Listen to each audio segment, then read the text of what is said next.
xong rồi, nhớ cho ngày massage, nhớ cho con nữa.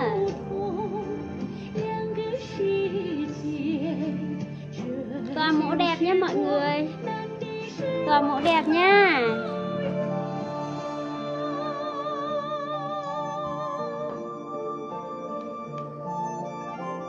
Bumalik thì vô con mà chân cậu luôn, cho làm mà. Thứ thì vô con mà.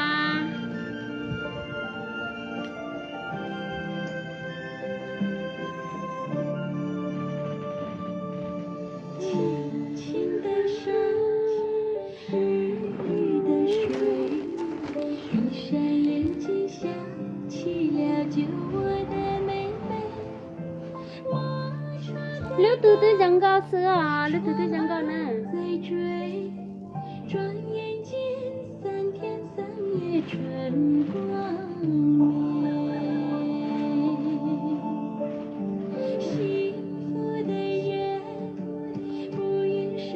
Đẹp quá, cảm ơn nha. Ít lúc hắn to. Đúng rồi, cô ta tặng tao nè, bé của chi à, lúc nào bé của chi à, chả nào ăn tao tao rồi, chả nào ăn tao rồi bé của chi, chả nào bé của chi.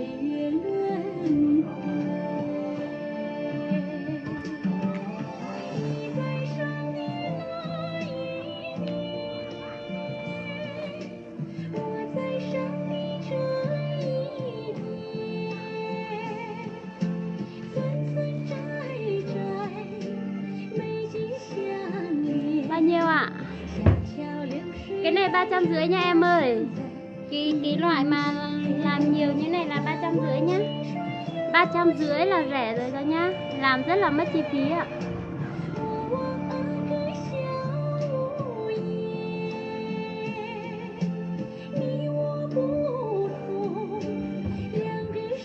Làm quen nhé. Ok thôi.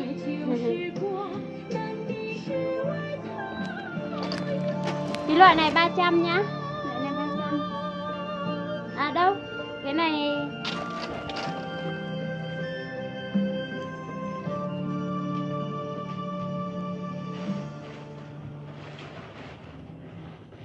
cái này 300 nhá.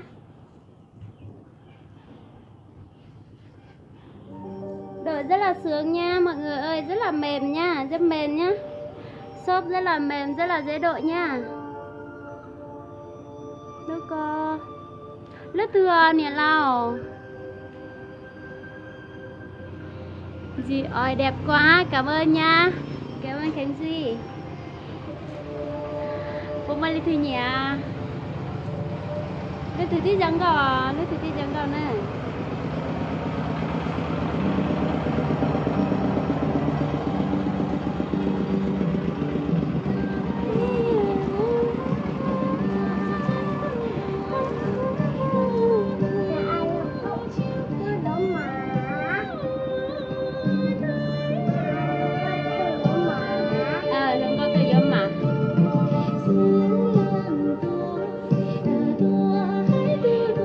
Cũng đẹp nha mọi người ơi. Cô còn cô còn tông mà có hai lớp thừa Duyên thì Duyên lúc nào bếp buồn nữa, lúc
Nhân cơ lo lia nè lao cho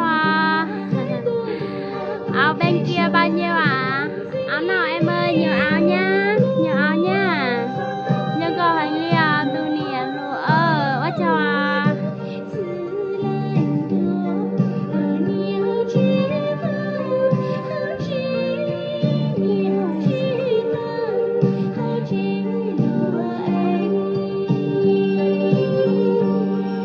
cái mà đây là cô tu chị quá nữa, cô tu chị quá liền quá, như chân con nữa giờ, cho chân tông nữa, cho bác họ nói đi dạ mua cho chân tông xưa.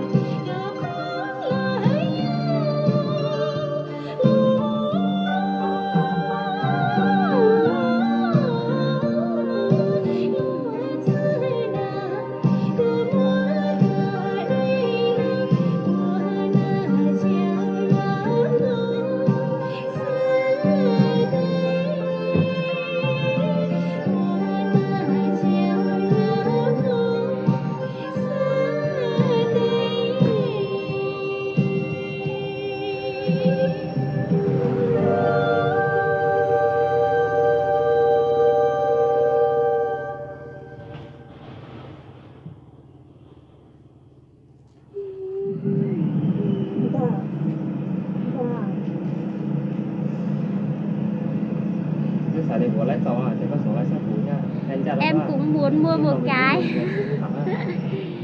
Em có thích không? Em có thích cái mấy cái của chị không? Nếu mà em thích thì em có thể mua nhá. Em ưng cái nào em mua được nhá. Nhà lúc từ vô tao nữa, nhà lúc từ năm tao, nhà lúc từ vô tao. Lúc từ tí trong câu nữa, lúc từ tí trong câu, lúc từ tí trong tao liền.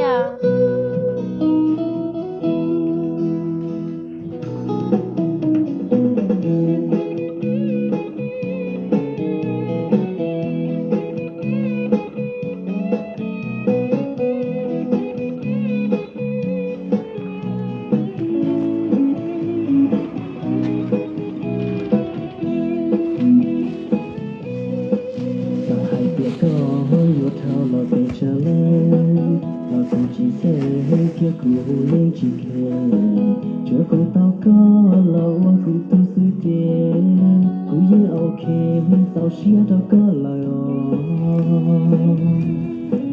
giờ nuôi vô hai việc có nói vô bỏ lại lo cũng chín trái vì cũ nói vô về lại bỏ lại về lại thì chỉ muốn kể xin du thảo chỉ tao muốn quan nên thứ cái gì em thích cái màu xanh 350. Nói với anh vô của tôi quan luôn tôi cho là phụ đau cũng cái này đúng không em? Cái này đúng không nhỉ? Có chế cho vô của sư Yo cụ đâu có là oa cụ tu Cụ nhanh ruột lũ chỉ phụ có bóng của mùa Có phải em thích cái này không ạ?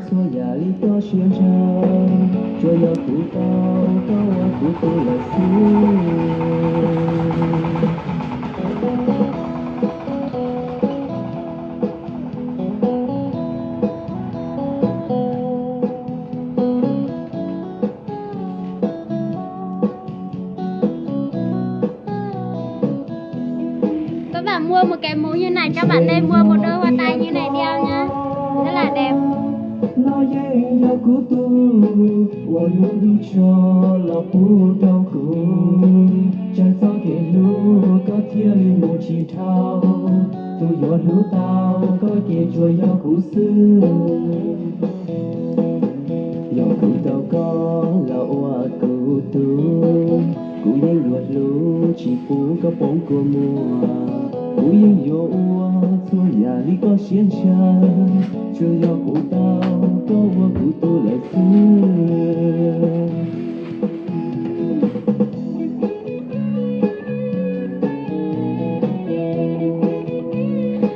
Đúng rồi chị. em có mua không? Thích rồi nhưng mà có mua không? Nếu mà mua thì nói nha. Chỉ có một cái này thôi. Có hai cái như này nhưng mà cái này nó làm khác một tí nhá.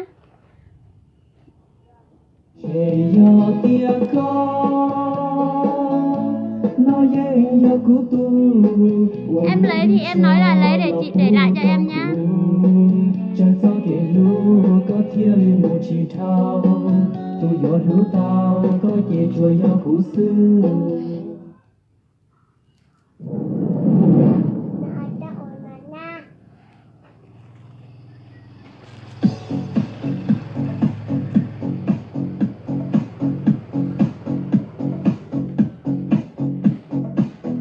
Cái này 300 thôi nha. Cái này 300 nha mọi người ơi.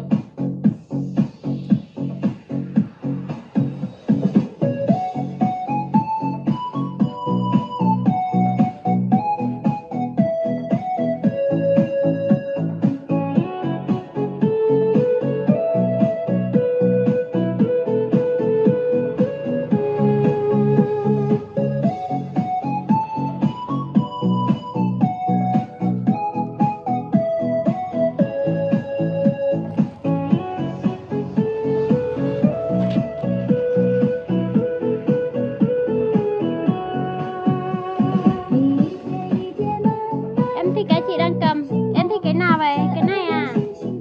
Cái này hay là cái này vậy? Thích cái nào thì nói nha. Muốn mua cái nào thì nói nha. Đẹp lắm mọi người ạ. Rất là dễ đội. Đẹp lắm. Mình làm mũ, mình đảm bảo chắc chắn cho mọi người nhá. Mình làm rất là chắc chắn luôn nhá.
Cái màu tím là cái nào nhờ?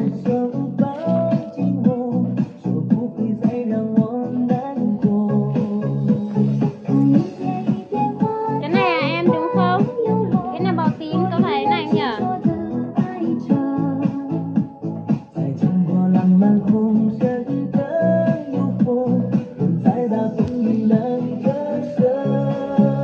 Có phải cái này không em ơi? Cái này đẹp lắm nhá. Cái này rất là đẹp. 350 ạ.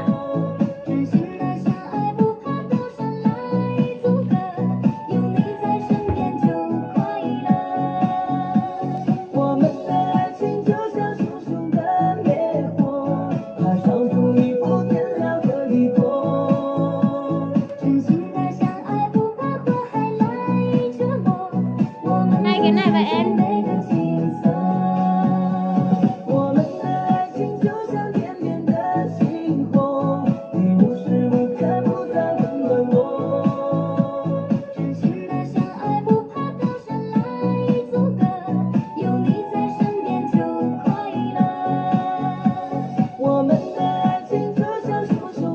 Đẹp quá. Dễ đội lắm.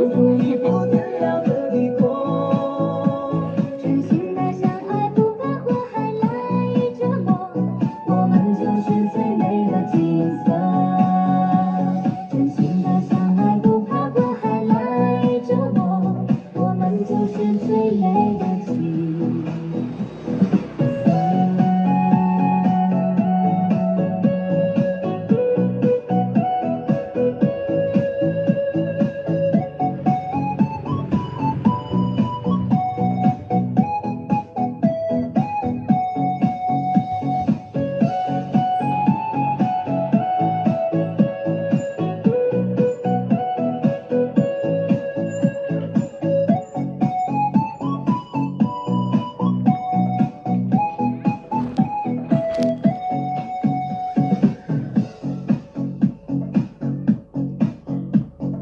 Đúng cái này đúng không em? Đúng cái này đúng không ạ? Dạ như có thể.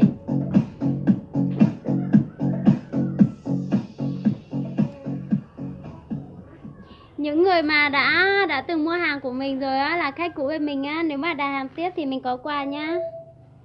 Khách cũ bên mình có quà nhá. Mua cái gì là mình có quà tặng nhá.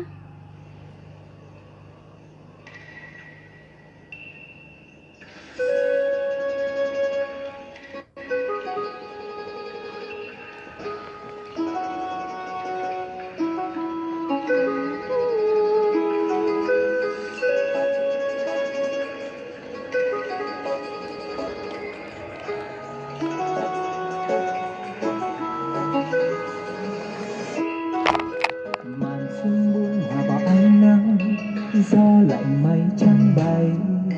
Nhìn quanh tôi một chùm núi cao, hòa vào mây chưa bát ngát. Đường tôi đi một ngàn sắc hoa, con suối reo gọi mời. Người phương xa hay cùng đến nơi, tay bắc khi xuân về. Lòng non gương mình đón năm, đón mùa xuân ghé qua. Dùng bậc thang từ xa xa, rừng đào hoa ban thơm ngát.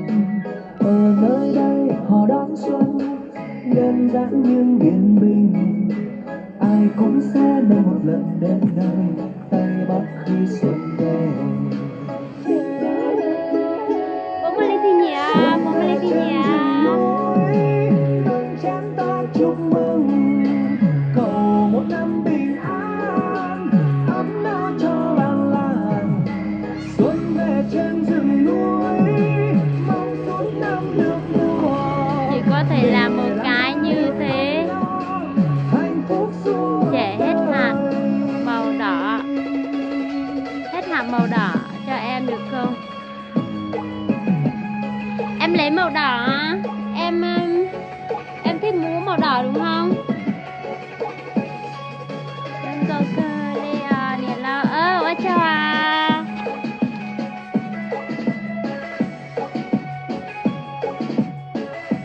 Nhiều nhá, rất là nhiều nha. Màn sương buông hòa vào ánh nắng, gió lạnh mây trắng bay. Nhìn quanh tôi một chùm núi cao, hòa vào mây trời bát ngát. Đường tôi đi một ngàn sắc hoa, con suối reo gọi mời. Người phương Em thích màu đỏ xa như này đúng không nhỉ? tay bắc Dạ như có thể em có vẻ thích màu đỏ như này không? lòng non gương mình Nếu mà em thích màu đỏ cái này chị cũng thay bằng màu đỏ nhá, cái hạt to này. Còn cái này nếu mà em thích cứ hết màu đỏ cũng được, tùy em thôi. đào hoa ban thơm ngát. Ở nơi đây Lúc con bây giờ lúc thừa nè rồi. Lúc cô ta tặng tao nó bếp của chị nè, lúc nó bếp của chị à. Lúc nó bếp của chị, họ cho nó bếp của nó, cho nó bếp của.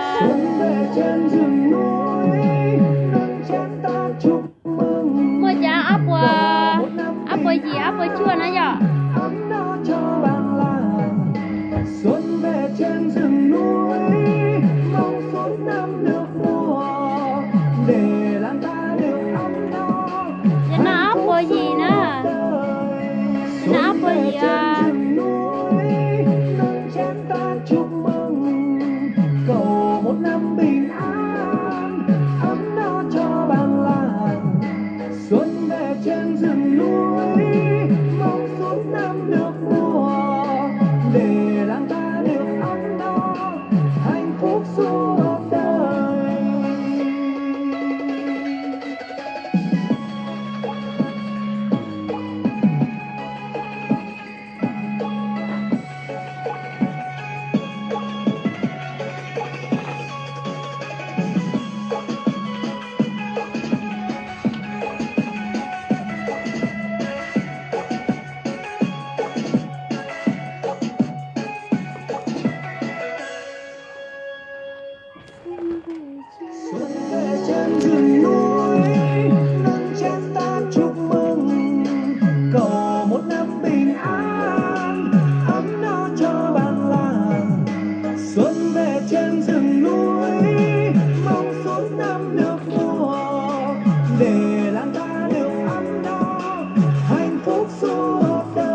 Của nhà Đà Lạt à?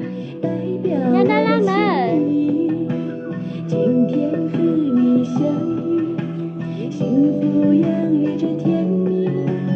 阿妹不求富贵，只要哥哥的心。你我携手前进，十指连心。阿哥阿心儿爱，眼睛太阳，春雨催你回，歌声的心之风。 Thế thì nhà vô con chị là tao nữa nhở? Con chị cũng như mùa nữa. 青山绿水旁，有情人归。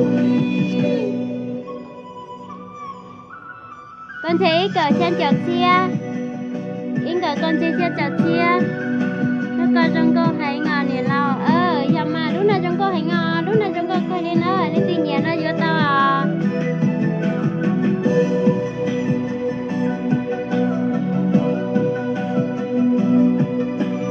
Con chị của trong cô coi đi à. Con chị nè, trong cô hay nè.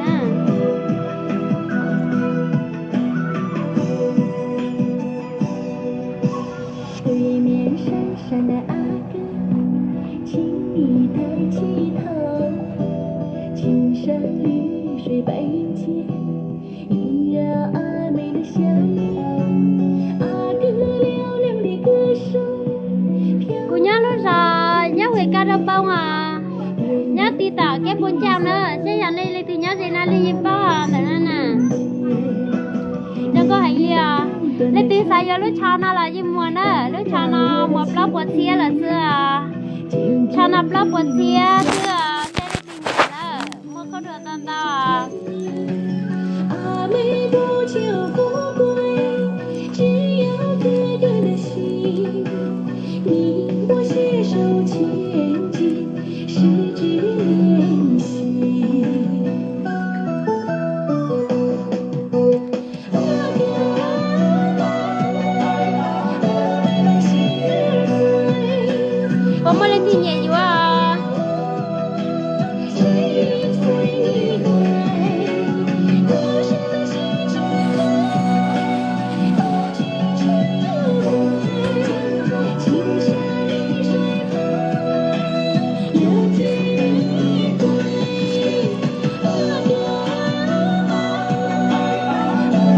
心儿爱，眼睛太阳，春雨催你回。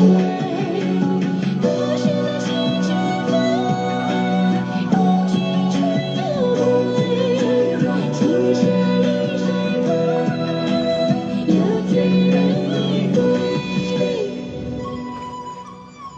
好听吗？好听吗？ Cứ tin mau. 非常的感谢，谢谢你们。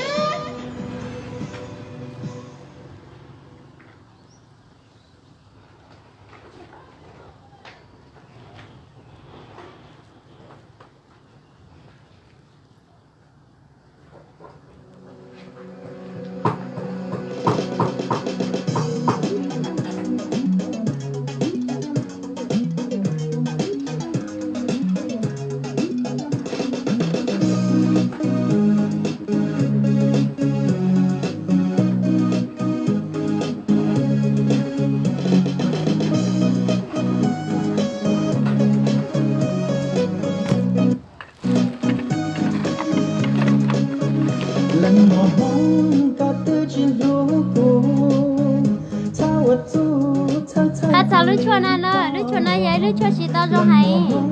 có tư chỉ là Ý giờ lên dù lúc luôn mô mô hả, mô mô quần áo, mô mô tê đu đu nè dò. lần mùa hóng có tư chỉ gió cô thao liền nấu Nên dù lúc chua nè một chỉ tao cho hay lên. Đi chơi quy điểm tao cho hay. cho chia cũ cho ít cho hóng lời thia cho một liền cho cả tên huống trao có nhiều lúc cũ ý lần xưa có nhiều mùa cũ ý lần xưa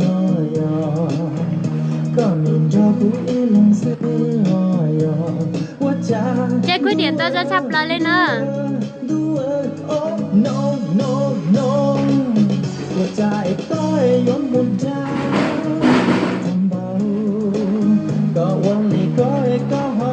Cái từ nhà giờ lúc cho nó một lấy là tao nói giờ lúc cho nó lấy tao cho xong nè.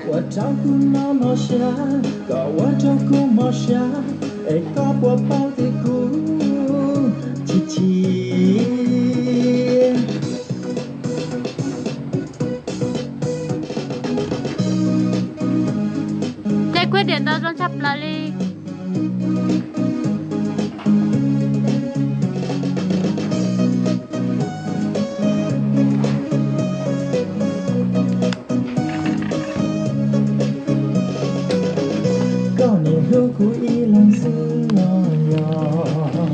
Vô ý luôn lên tờ nó, hấu đi mở luôn lên nó nữa. Vô ý luôn này nó, thì tao tặng luôn nó ha. Thật thì chị tặng luôn nó, chạy lòng luôn nó từ.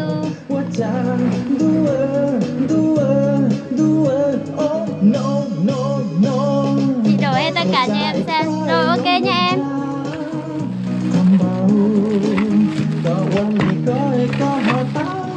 Chị đổi cho em xem, nếu mà em ưng cái nào thì em nói nha.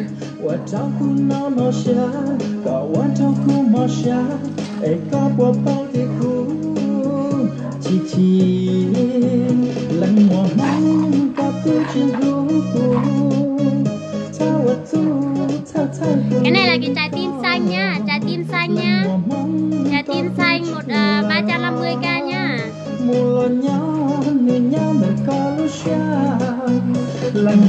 Trái tim đỏ đấy nhá. Trái tim đỏ nhá. Đẹp quá.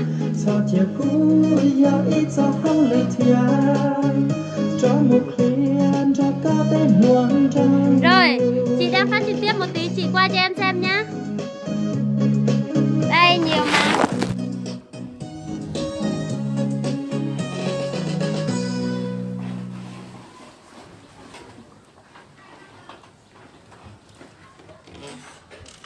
Nhiều mà. Đây, trên này còn nữa.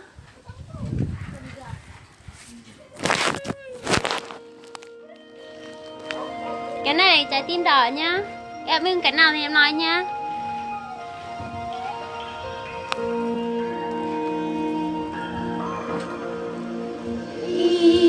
Trong cơn say. Trái tim hồng này.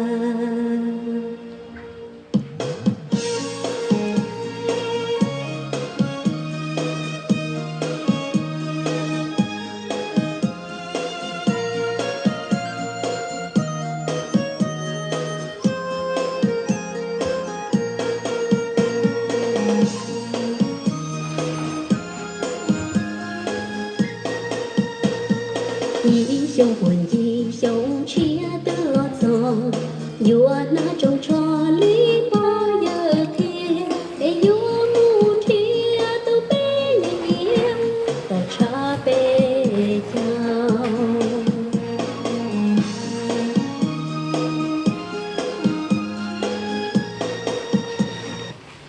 vua mu sai nhiều từ xin ra vua mu si từ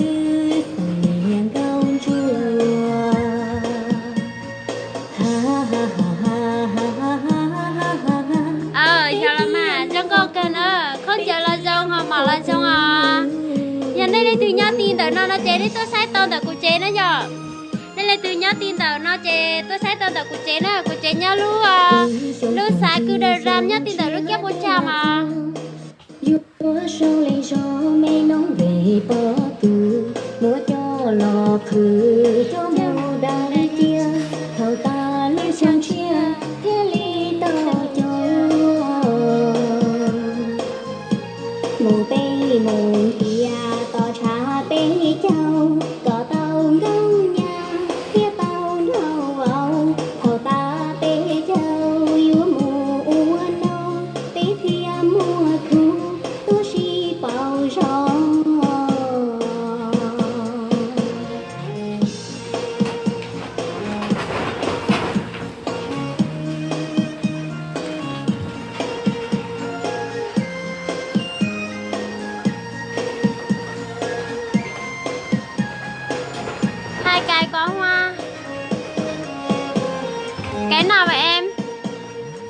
Cái này à?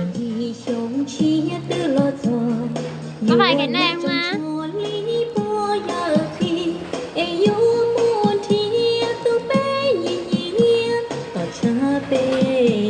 Cái này là cái xanh. Cái xanh này. Trái tim đỏ này, đây là trái tim xanh. Trái tim đỏ. Trái tim hồng. Em thích cái nào em nói cái đó nhá. Trái tim đỏ. Trái tim hồng nhá. Em ưng cái nào ạ?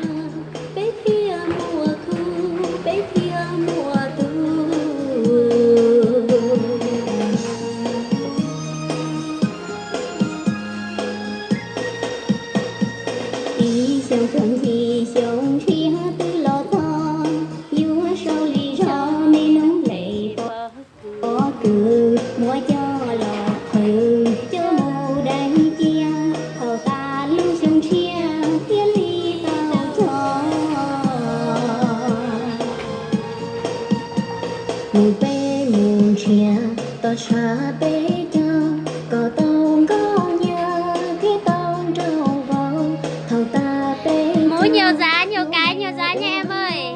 Như mũ đang đội này là 350 nhá.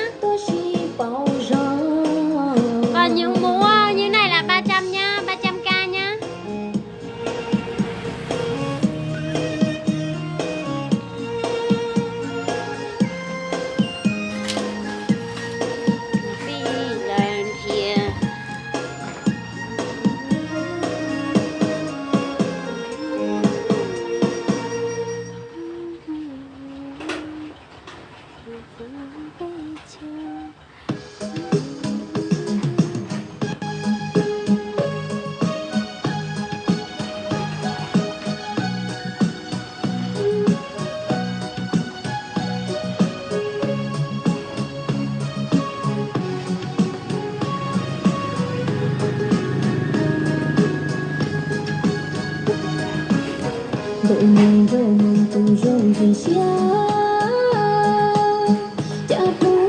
Cái có hoa là cái nào em nhỉ? Lúc cái nào cũng có hoa mà.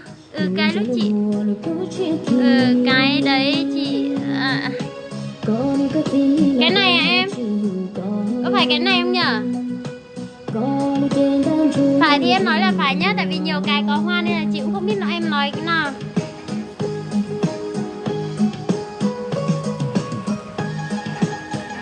Có phải hai cái này không nhỉ?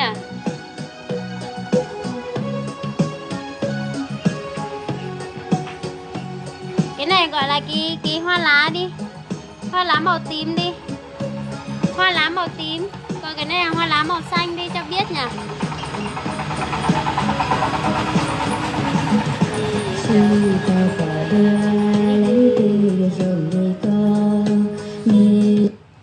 Rồng tan cho có lũ mới trên theo xứ, có bao tao mùa chữ cũng lưu em qua tranh tao đào mong giống trao cha chúa trong tao nguyện gì do ta có gì do lưu thường gì. Em nói cái này rồi đúng không? Cái này đúng không? Cái này là cái lá màu cái dây màu tím nha. Cái này à? Cái này là hoa lá màu tím nhá. Cái này hoa lá màu tím, cái này hoa lá màu xanh nhá. Hoa lá màu xanh này. Cái này đẹp lắm nhá. Hai cái này đội rất là đẹp.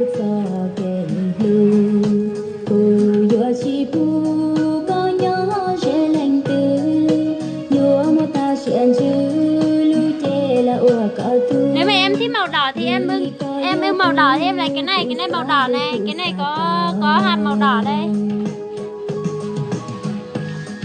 Đó, cái này màu đỏ nhiều hơn.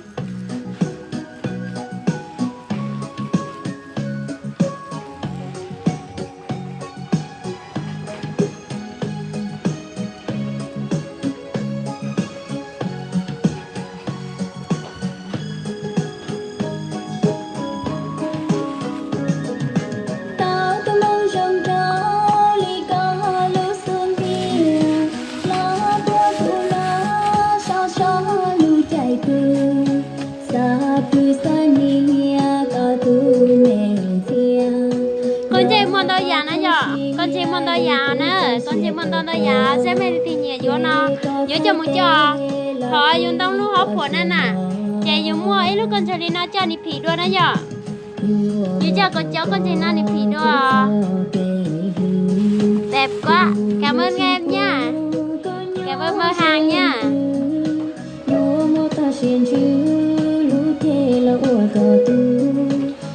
giá như có thể em thích cái mà chị đang đội này đúng không? Cái chị đang đội này đúng không nhỉ? Cái này màu đỏ nhiều nhá. Cái này đẹp rồi em ạ.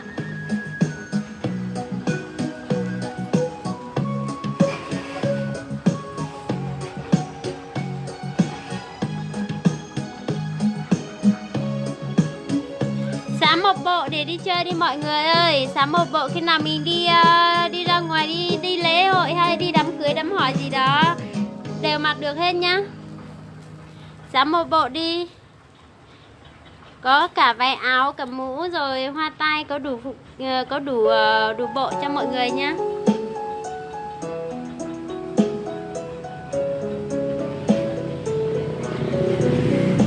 Thật sự này nhà của cháu có đùa nó nhỏ nên nhà trò của cháu có đùa nên hu cho tao Facebook tôi cũ nó chè nên hu của tôi 6 tông nó nhỏ của tôi 6 tông giờ 0946 628 182 nữa nữa.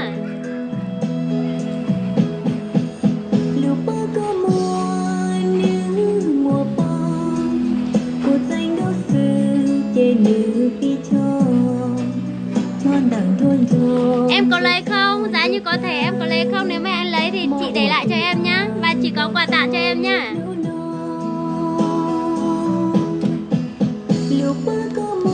Chị sẽ tặng cho em một cái kem sâm câu tiên như này.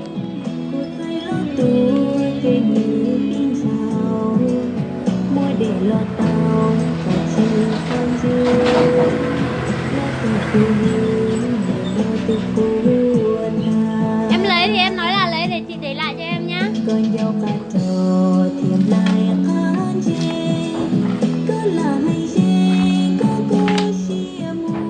Hoặc là em thích son thì chị tặng cho em một cây son.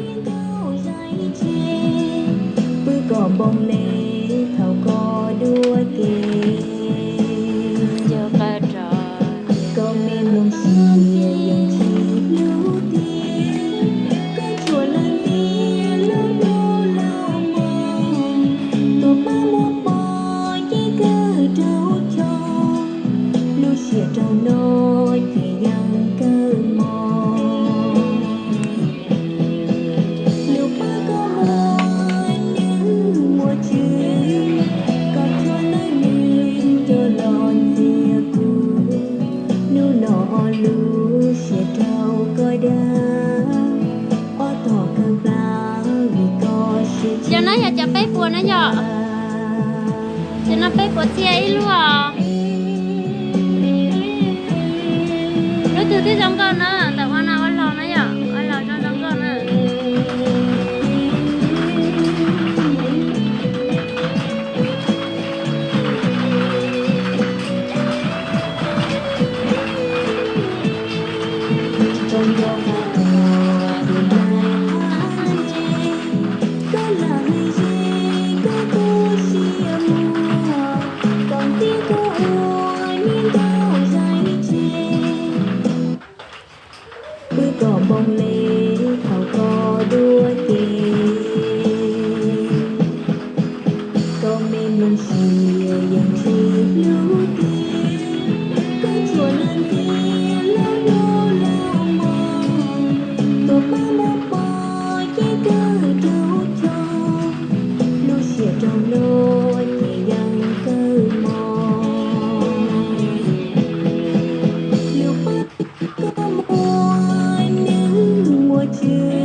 Mama băng lì. Bây giờ mama băng.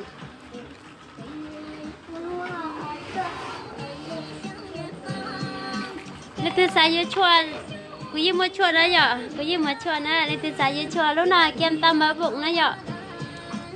Giờ tin hình tròn tròn à, nếu chỉ lúc nào cho là tam mỡ nè. Lúc nào giờ kem bùa chị nám, giờ tin hình hia hia nữa giờ. Lúc nào ít bùa chi nè, lúc nào tụi cái ít bùa gì tết thì cũng mấy bùa chi. Lúc nào tụi cái ít bò bếp bùa chi, tết thì cũng hoa áp bùa chua nè. Mali, chọn giống hoa Mali ít bùa xa nè. Chơi chín đá vậy, chơi chín đá giống hoa, cho lòng giống hoa đã để ta sao ý lúc này nói giờ ít bùa chi. Lúc nào giờ hồi lên chào nữa vậy. Lúc nào nè, lúc nào giờ ít bữa chi thì giờ này thì nhiều nó giống một xíu. Ố, dậy rồi á? Bọn này là bộ chua thái nữa vậy. Nãy giờ bộ chua thái giờ là chị một nữa, gái. Chị một nhà từ mua một nè, nếu một bát thì nếu giống bộ xía nó cho là xí nó vậy. Bộ xé là chỉ muốn tao trong hành nè, chỉ muốn hát dưỡng chán tàn trò. Hôm nay mình mua luôn chúa thì chợ, mình mua luôn chúa thì chỉ tao trong nè. Bộ liên thì bộ chỉ nám, nhà từ một nám đấy chợ, từ lúc thu hát tới này chạy chỉ bộ lan nó. Nếu mua lúc tôi hát tôi có ná, nếu mua lúc kem chống nắng ha, mua lúc dưỡng chán tới gì nữa chợ, mua lúc ở cóอยู่ได้trong cầu nè. Thêm một lúc có trò có những lúc lui sang kinh kỳ chỉ chắc khổ khóa em một cái lẩu cái chậu tê ha một luôn chúa hơn á giờ nên lên từ nhà chúa nó học của tao nữa vậy nó tao à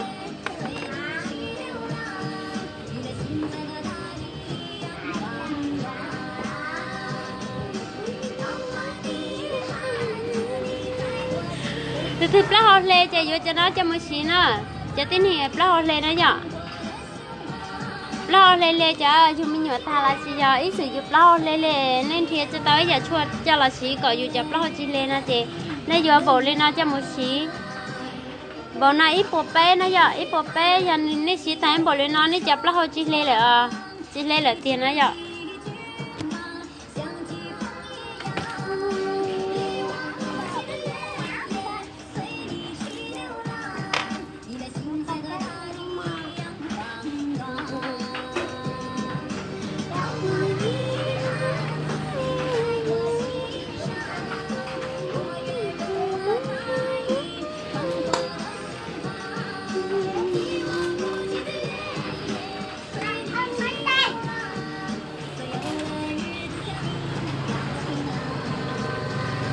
saya son là tao nói giờ sao mòn tao nè sao mòn tao son à mòn tao son à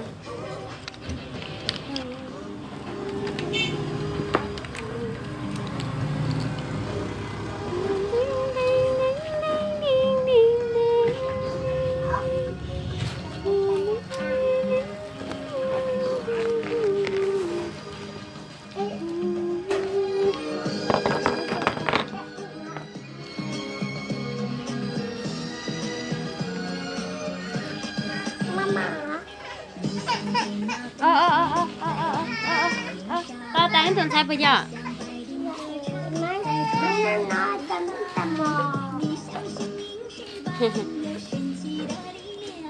bye bye bye bye bye bye